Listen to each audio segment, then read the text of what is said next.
জামাত শিবিরকে আগামীকাল বুধবারের মধ্যে নিষিদ্ধ করা হবে বলে জানিয়েছেন আইনমন্ত্রী আনিসুল হক। নির্বাহী আদেশের মাধ্যমে এটি করা হবে বলেও জানান তিনি। আজ মঙ্গলবার সচিবালয়ে আইন মন্ত্রণালয়ে সাংবাদিকদের প্রশ্নের উত্তরে একথা বলেন আইনমন্ত্রী। এর আগে গতকাল সোমবার আওয়ামী লীগের নেতৃত্বাধীন ১৪ দলের সভায় জামাত শিবিরকে নিষিদ্ধ করার বিষয়ে একমত হয় ১৪ দলীয় জোট। আওয়ামী লীগ সভাপতি ও প্রধানমন্ত্রী শেখ হাসিনার সভাপতিত্বে অনুষ্ঠিত হয় ওই সভা। সভার পর আওয়ামী লীগের সাধারণ সম্পাদক ওবায়দুল কাদের সাংবাদিকদের কাছে সভার সিদ্ধান্ত জানান। আজ সাংবাদিকদের প্রশ্নের জবাবে আইনমন্ত্রী আনিসুল হক বলেন, আওয়ামী লীগের সাধারণ সম্পাদক ওবায়দুল কাদের যে বক্তব্য দিয়েছেন সেটি অত্যন্ত স্পষ্ট। প্রধানমন্ত্রীও তাকে নির্দেশ দিয়েছেন আগামীকালের মধ্যে এটি ব্যবস্থা নেওয়ার।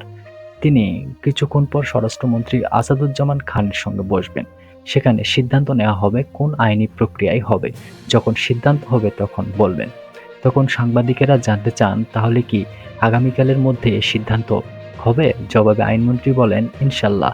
একজন সাংবাদিক প্রশ্ন করেন, কালকের মধ্যে যদি সিদ্ধান্ত হয় তাহলে তো নির্বাহী আদেশে হবে।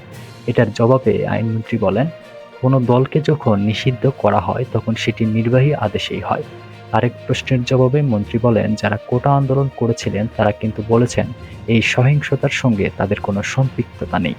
তাদের কাছে তথ্য উপাত্ত আছে জামাত, বিএনপি, ইসলামী ছাত্র শিবির ও ছাত্র দলের যারা জঙ্গি তারা এটা করেছে। দলটিকে যদি নিষিদ্ধ করা হয় তাহলে দেশের আইন শৃঙ্খলা ও রাজনীতিরও অনেক উন্নতি হবে। গতকাল সোমবার প্রধানমন্ত্রী শেখ হাসিনার সরকারি বাসভবন গণভবনে অনুষ্ঠিত বৈঠকে জামাত শিবিরকে নিষিদ্ধ করার সিদ্ধান্ত নেয় ক্ষমতাসীন দল আওয়ামী লীগের নেতৃত্বাধীন ১৪ দলীয় জোট।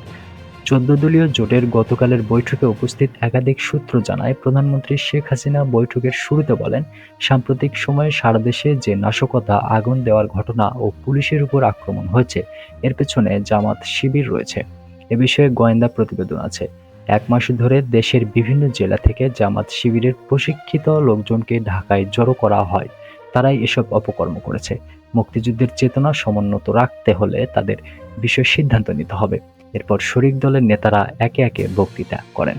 উচ্চ আদালতের রায়ের পরিপ্রেক্ষিতে ২০১৩ সালে জামাতে ইসলামীর নিবন্ধন বাতিল করে নির্বাচন কমিশন। দলটির ছাত্র সংগঠনের নাম ইসলামী ছাত্র শিবির। ১৯৭১ সালে মহান মুক্তিযুদ্ধে যুদ্ধাপরাধের দায়ে জামাতের শীর্ষ নেতাদের ফাঁসির রায়ও কার্যকর করা হয়েছে।